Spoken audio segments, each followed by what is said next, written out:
What is going on, all my nephews, nieces, and nibblings on YouTube? It's your Uncle Jim here, this time coming at you with a little top 20 countdown. And what I decided to do was take the top 20 players, in my honest opinion, from this class and rank them in order. Not a lot of people love this class. I think there's a few solid players that could potentially make some serious waves in the upcoming years.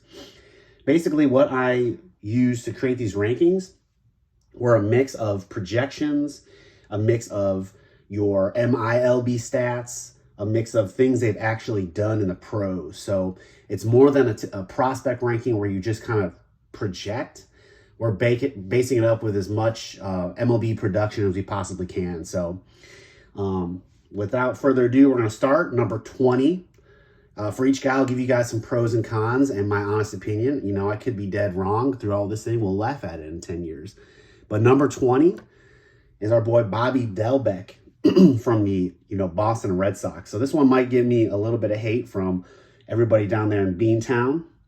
Obviously, dude has a ton of power. I mean, he hit 25 bombs this year. It seems like every other at-bat in 2020, he was hitting a bomb. Tons of power, like I said. 254 ISO, which is your average independent power, basically sluggage minus average, which is basically total power. Dude's also in a great franchise. I mean, guys that play for Boston typically are loved in the hobby. He's got 1.3 career WAR, so not bad. The drawback is this, guys. Why is he 20 to me with all that power? Because that's all he's got. He is just a power hitter. He's one tool. He's basically going to become a DH. He strikes out a third of his at-bats. 35% of his darn at-bats he struck out. Bats 240. And he's old. He's 26. How is he going to get to 60, 70, 80 WAR with that few years left in his prime? So to me, I'm not investing whatsoever in Bobby Dalbec. Fun player to watch, but he's going to be, pretty much done in a few years. Number 19, we got our boy Jesus Sanchez. Jesus Sanchez of the Miami Marlins. Kind of similar to Dalbec, he's got big power numbers. 14 bombs in just 64 games in 2021. And, like I said, I'm taking into account some projections. He's got that 70 raw power tool. So the dude is just gigantic. Big boy, hitting tons of power. 238 ISO. And had a really nice offensive season. A 116 WRC plus. And if you're not totally familiar with that, 100 is average. So he's already producing above average.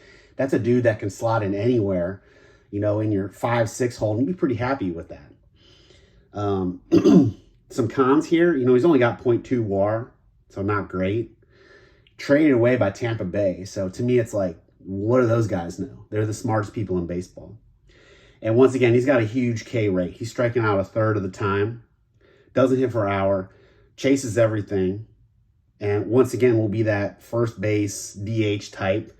He's just a terrible defensive outfielder. So the hobby doesn't have a whole lot of love for big first basemen that don't do much else but hit some home runs. So not too excited about him. That's why he's 19th. Number 18. This one's a little surprising for me once I looked at my rankings here, is Alex Kirilloff. Alex Kirilloff was a dude that a lot of people were high on at the beginning of the year. He had a pretty nice 2020 season. Never strikes out. Like in the minors, he struck out 13% of the time. Tons of raw power. Problem is, he's hit by the injury bug in what could have been a nice little year for him. His wrist especially.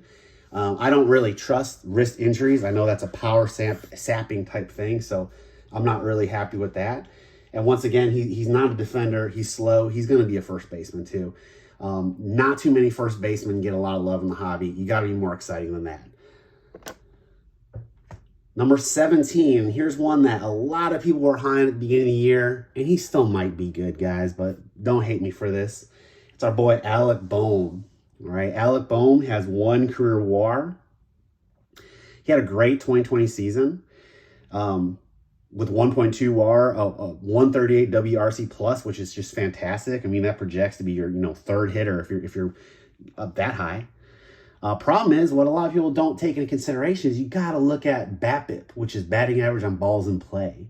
He had a 410 BABIP, which is crazy, which means basically everything he hit in the field was, well, 40% of them was going for a hit, which is totally unsustainable. So his numbers in 2020 were pumped up.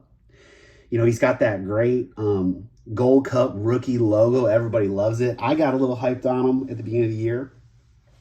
So I actually bought this gold, which, I'm hoping he has a good spring. Honestly, guys, I'm going to unload this gold as soon as I can because he's old. He's already 25. He's got a terrible approach, doesn't really walk a lot, strikes out a lot.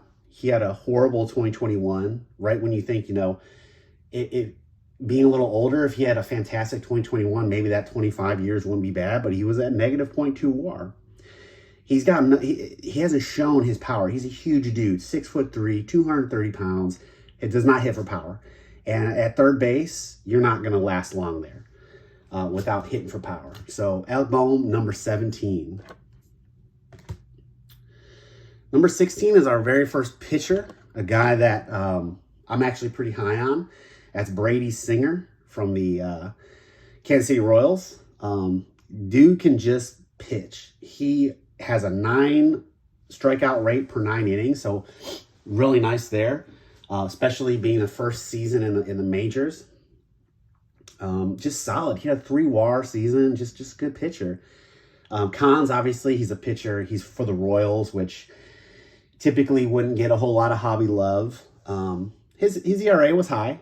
It was 4.9, not good, but it was also pretty unlucky. He should have had his what's called fielding independent pitching, which basically takes away all luck and everything, kind of like BABIP. Said he should have got a 4.0 ERA. So he was almost a 1 ERA above that. So it tells me he was unlucky last year, and he's going to come back, and I bet you next year he has a sub 4 ERA, put something really nice together. So he's my first pitcher. Number 17 overall. Next up, 16, our boy, another Gold Cup recipient, our boy Ryan Mountcastle. He's at 2.2 WAR already. He's a big dude, 6'4", 230. He's got power for days, guys. 33 bombs in 2021 alone. So I think that set the number one of all rookies. And actually he got pretty unlucky with his BABIP, 287 BABIP. So it's got room to grow. He could be a 300 hitter, guys. A 60 hit tool with that power is very intriguing. Problem is this though, he doesn't really walk a lot. 6% walk rate, 27% K rate. So his approach he's kind of at his ceiling to me in his approach already. Mid 24, so he's going to start the season close to 25 years old. And he's trending towards a DH. So his defense is horrible. I think he's the worst defender in the league. Negative 12 defensive WAR, which is insane. If this guy played a position, if he played a decent third base or something like that and was a year or two younger, man, I'd be hyped for him. But personally, this is one of my main targets that I'm going to unload in this season. He could come out hot in spring training, and I'm going to list every single Ryan Mountcastle that I own. I don't really buy a whole lot of his stuff, but I pulled some, including this pink refractor, and it's all gone come spring training. Let's see. I think I'm at 15 right now. This one's going to sting some people. Old Christian Pache from the Atlanta Braves. Just a guy that was, pretty highly touted coming out of his, just tons of speed, 70 tool for speed, really young, good size. I mean, dude's got every physical tool you could want. 23 years old, just turned it. And if you had to build an outfielder, it would be Christian Pache. Problem is, he had old -8 on his WRC plus. His hitting was horrible. I mean, you couldn't get a worse 2021. And that marquee position he plays, he's going to have highlight reel plays day in, day out. but I just don't know if his bat's going to keep him in the everyday lineup. He doesn't walk, a 2 walk rate, a 111 average, just a horrible year. Like I said, he is young, he's got tools, so hopefully he figures it out, but at this point, you know, he's pretty low on my list because he hasn't done it. Next up, I actually don't own a card of this gentleman here. Number 14 is Akil Baddoo.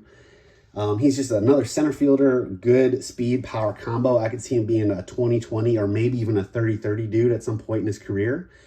Problem is, he got really lucky last year with his BABIP, 340 BABIP to a 259 average. So he's ready to come down in that average. He's good at a lot, but great at nothing. And again, his defense, he plays center, but isn't very good at it. So he's probably going to go to a corner outfielder, maybe a first baseman type. So he's good, got some tools, but I'm just not quite sold on him yet. Next up, we've got probably the best current player of all rookies. That is old Jake Cronenworth. Jake Cronenworth playing alongside Tatis. There's a lot to love there. He's a lefty. He does everything right. The dude's a perennial all-star today. Love his approach. 9% walk rate, 14% K rate, which is so good, so close. He's just going to get a ton of runs behind Tatis and all those dudes up there. Machado up there in San Diego. Awesome defense, good pop. Guy's a perennial all-star. So why is he number 14? Well, guys, unfortunately, he's 28 years old. And while he's going to be an exciting player for years to come, he's not going to have time to get himself any career numbers. So, like I said, probably the best player currently. He's already got 6 WAR, but just that clock's been ticking, and he ain't got the time, guys. My second pitcher is old Casey Mize out of the Detroit Tigers. Just a great pitcher. He doesn't walk anybody. 2.4 walks per 9. His splitter, if you've ever seen it, just is nuts. Nice sub-4 ERA. Problem is he's had some shoulder concerns in his career, and I just don't know a pitcher with shoulder concerns. I mean, I don't really buy pitchers until they've established themselves with some career numbers, just because you look what happened with guys like Bieber, with guys, you know, that start off so good, they get hurt. We don't know what's going to happen. So he's a promising pitcher. If he stays healthy, he's going to be real, real good. Next up, old Andrew Vaughn out of your Chicago White Sox.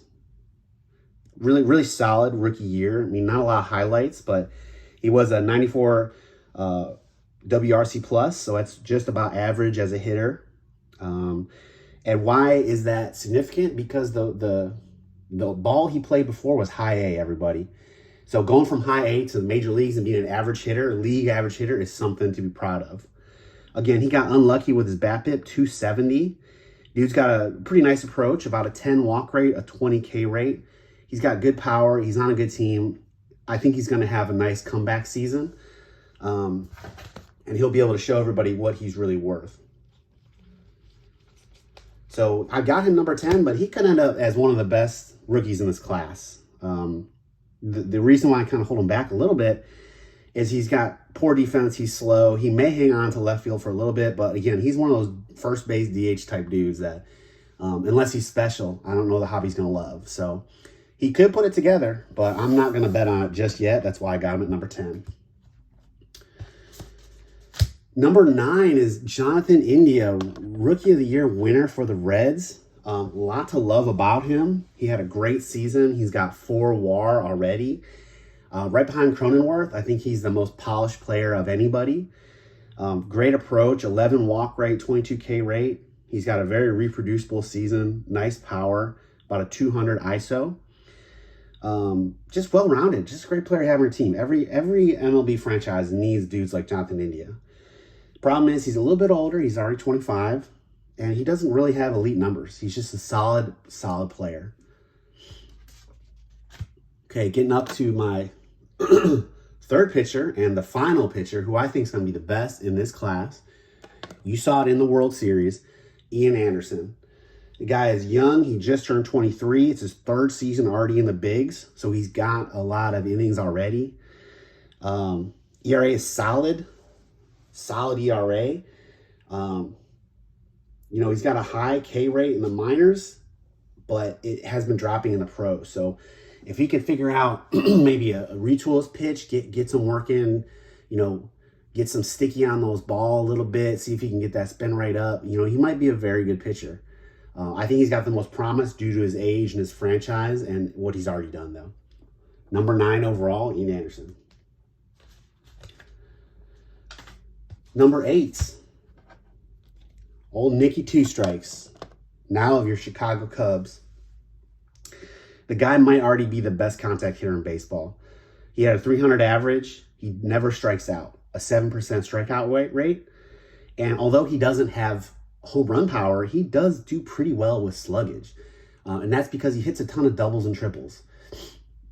So he's never going to have the big gaudy stats, but man, this dude is going to get on base a lot, and he's going to spray the ball around. He's kind of an old school type hitter. This guy in 1960 would be considered one of the best players in baseball. Cons are, he also doesn't walk, a 4% walk rate. He basically is just going to put the bat on the ball, be a slap hitter. Like I said, he's getting doubles and triples. How long will that last as you age? Because he doesn't hit home runs. Lastly, he was traded. You never like to see that. And he was injured, obviously. So we'll see what happens when he comes back. That being said, I'm pretty high on him, although I have him number 9. Let's see. Do I have him number 9? 1, 2, 3, 4, 5, 6. Actually, number 7. I'm a little bit ahead of myself here, guys. But he could end up, I have a buddy that says he's going to be a 3,000 hit guy. And you know what? I don't put it past him. All right, next up, this is probably the most highly touted prospect of this whole list. He is down Mr. Joe Adell only because he hasn't done anything in the majors. He is a young guy, the youngest on this list at 22. It's going to be his 3rd year in the majors already. He absolutely crushed the minors. He had 23 home runs in 73 games. So imagine that in an MLB season. That's like 50, 60 home runs, something crazy like that. He's been terrible in the majors, but he's improved from a 27 WRC plus to a 90, which isn't bad at all. And most importantly, he dropped his K rate from 40% to 22% this past year. He's next going to be playing next to Trout, Ohtani, and those guys. So if he puts it together, guys, you watch out. Spring training, if this guy is hitting well, his market will absolutely launch. So I do have him a little low at this time just because he hasn't done much in the majors, but he will, in my eyes, be one of those guys to watch for. All right, looks like we're on to our top 5. These are the guys that I'm most excited about. Ke'Bryan Hayes at number 5. You know, he's just an amazing defender, very nice but short 2020 with that 1.6 WAR. He's got a pretty darn good approach at 9 walks to 20K. He's got power, he's got speed. Steamer loves this dude due to his defense. I mean, he's looking at a 4 WAR season just on Steamer. Cons are the franchise. You know, Pittsburgh's not going to get a lot of love in the hobby. His power hasn't quite come through yet, and he's not really walking a whole lot. So his approach ain't quite there. Plus, that wrist injury has really scared me. So, again, he's got the tools like a Joe Adell where he could be the top guy in 10 years. But until he does produce in the MLB level, I still have him at number 5. Number 4, I've got Dylan Carlson out of the Cardinals. Again, he's a young dude, 23. So all these guys at this point are going to be young. That's very important to understand with collecting. He just turned 23. It's his 3rd pro season. The franchise is the Cardinals, which is awesome. And he's got that nice little developing power. He had 18 bombs last year. He's got a 55 raw power. So there's numbers there that you really like. The cons is he's, again, kind of a slower outfielder. He's not very good at power. I hope he can hang on in one of those corner positions for quite a while because at the end of the day, he had a really nice season, 3 WAR season. This guy could be special. I'm really hoping he comes through. Number 3, I got another purple refractor here. Here's one of the guys that I'm very high on. And he's a little forgotten about, I'll be quite honest. A little forgotten. That's Luis Garcia. He's only 21, guys. He's 21. He had crushed AAA. His power numbers were nuts. You know, 13 bombs in 159 plate appearances. Good for 600 sluggage in AAA as a 21-year-old. He has not figured it out in the majors. I understand that. But the fact that he's 21, he's big, he's powerful, he's hitting doubles all over the place. He does not strike out, but he doesn't walk. So I'm hoping playing next to Soto will teach him that approach a little bit. If he can just put a little better of an approach and mature as a hitter, the fact that he plays good, solid second base defense is another very intriguing part about him. I'll just say it. He could be a Robinson Cano type if it all falls right. He's had a dog shit major league career so far, so his prices are way down. You can pick up his Bowman Chrome autos for $20-$30 right now. Not a bad guy to take a couple flyers on, to be quite honest, everybody. It's definitely something to look into with that tool set, with that age, and where he plays on the field. Number 3 was Luis Garcia. Number 2, really, really high on this guy, and I almost rated him number 1, is old Jazz Chisholm of the Miami Marlins. Love his position. He's a shortstop, and when you got a shortstop with power and speed, you got to jump all over this guy. Here you see the short print. I love short prints. If you're going to buy flagship, check them out. They're great to own and just something that holds value long-term because of the pop. He's got power and speed, 18 bombs, 23 stolen bases in a short year. He did get injured. He took the league by storm a little bit early in the year. Lots of things coming out of Miami. Jeter loves him. He's flashy. I could see him being a 30-30 guy next year. He's got to get the approach better. You know, he's striking out too much, 28% K rate. And in minors, it was over 30%. So it tells me he's still learning the game a little bit and is going to have some room for improvement. But again, because of the position, because of the freaky tools he has with speed and power and youth, Jazz Chisholm is my number 2 prospect. And lastly, at this point, you probably figured out who I have number 1. A guy that came up and was very disappointing, old Jarred Kelenic from the Seattle Mariners. He's only 22 years old, guys. Everybody needs to chill out. He had no minor league experience basically before this year. They threw him up and he was terrible. He was dog shit over there in Seattle. But they sent him down, and his last 100 plate appearances, if you haven't looked, guess what? He figured it out. Over his last 100 plate appearances, guys, he had a 900 OPS for the Mariners in MLB ball. Tell me a center fielder from the Mariners with that kind of power is not intriguing. I am completely all in on Jarred Kelenic. I think his market is down right now because people just look at it as a whole. He was so bad early on that he ended up with a negative 0.7 WAR.